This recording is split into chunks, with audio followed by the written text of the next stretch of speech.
ദൈവനാമത്തിന് മഹത്വം ഉണ്ടാകട്ടെ. ഈ നോമ്പ് നാളിലെ വചന ശുശ്രൂഷയിലേക്ക് എല്ലാവരെയും സ്നേഹത്തോടെ സ്വാഗതം ചെയ്യുന്നു.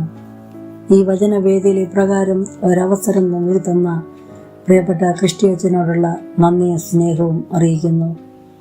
ഈ നോമ്പുകാലം ആത്മപരിശോധനയുടെ കാലമാണ്. ഇതൊരു സാധാരണ നോമ്പുകാലമല്ല. ആത്മപരിശോധനയുടെയും രൂപാന്തരത്തിന്റെയും ആത്മീയ പുതുക്കത്തിന്റെയും കാലമാണ്. 40 ദിവസങ്ങൾ നമ്മെ ഓർമ്മിപ്പിക്കുന്നത് യേശു ക്രിസ്തു നമ്മുടെ രക്ഷയ്ക്കായി അനുഭവിച്ച കഷ്ടതയും ത്യാഗവും സഹനവും, യേശു ക്രൂശു ചുമന്ന ഓരോ പടിയും, വീണ ഓരോ നിമിഷവും, സഹിച്ച ഓരോ വേദനയും നമ്മോടുള്ള സ്നേഹത്തിന്റെ വെളിപ്പെടുത്തലുകളാണ്. നോമ്പ് ഒരു ദുഃഖകാലമല്ല, അതൊരു പരിവർത്തനത്തിന്റെ യാത്രയാണ്. ക്രൂശിലൂടെ മഹത്വത്തിലേക്കുള്ള യാത്ര.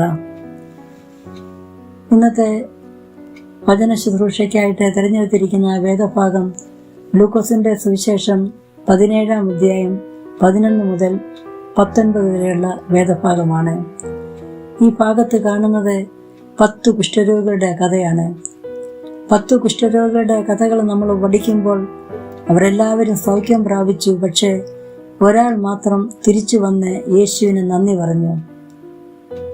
ഈ ഭാഗത്തെ 4 പ്രധാനപ്പെട്ട ചിന്തകൾ നമുക്ക് ഒരുമിച്ച് ധ്യാനിക്കാം. 1.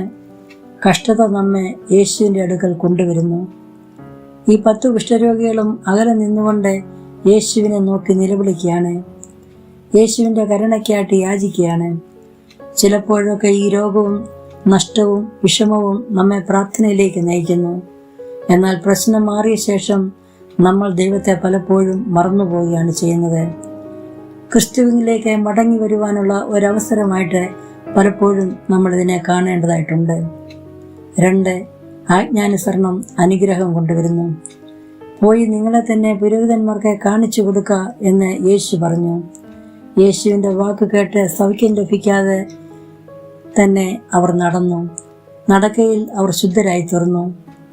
നമ്മെ ഓർമ്മിപ്പിക്കുന്നത് വിശ്വാസം ഒരനുഭവത്തിന് ശേഷം വരുന്നതല്ല, അനുസരണം വിശ്വാസത്തിന്റെ പ്രകടനമാണ്.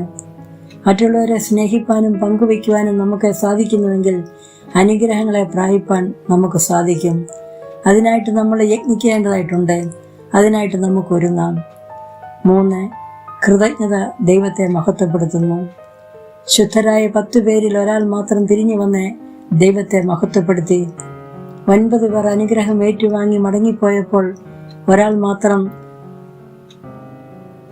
അനുഗ്രഹദാതാവിന്റെ അടുക്കൽ കടന്നു വന്ന് ഉച്ചത്തിൽ ദൈവത്തെ മഹത്വപ്പെടുത്തി. പലപ്പോഴും നാമും അനുഗ്രഹം ആഗ്രഹിക്കുകയും അനുഗ്രഹം പ്രാപിക്കുകയും ചെയ്യുന്നു. പക്ഷേ അനുഗ്രഹദാതാവിനെ പലപ്പോഴും മറന്നു കളയുന്നു.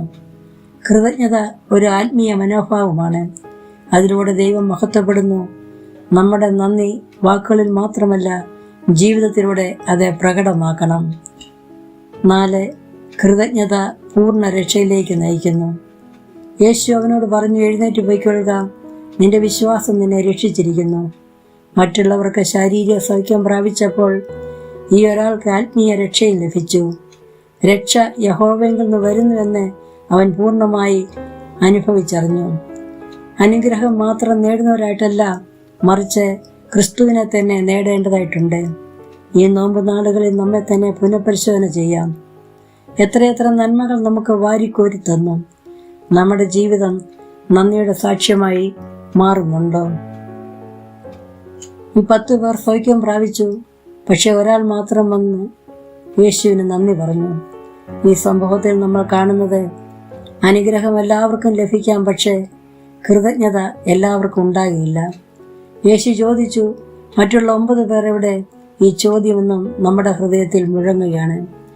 നാം ഏത് വിഭാഗത്തിലുള്ളവരാണ്? അനുഗ്രഹം വാങ്ങി മാറിപ്പോകുന്ന 9 പേരിൽ ഒരാളോ, അതോ നന്ദിയോടെ തിരിച്ചു വരുന്ന ഒരാളോ?